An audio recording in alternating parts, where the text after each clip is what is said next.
what's the investment philosophy that clients utilize when they're using this bucket planning approach of the now bucket for an emergency fund, the soon bucket for income, and the later bucket for growth? Yeah, and really, I mean, the idea behind the whole thing is figuring out time horizons and how they kind of can impact a portfolio over time and planning around that.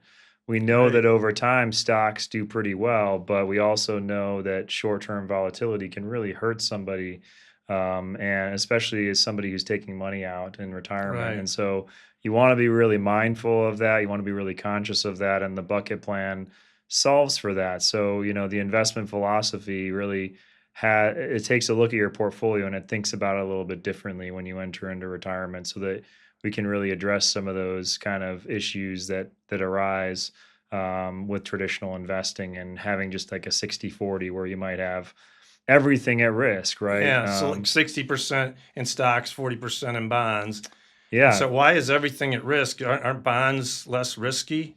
Yeah, I mean, they should be theoretically, but if we look at even just recently in 2022, we saw that everything really went down. Stocks were down almost 20%.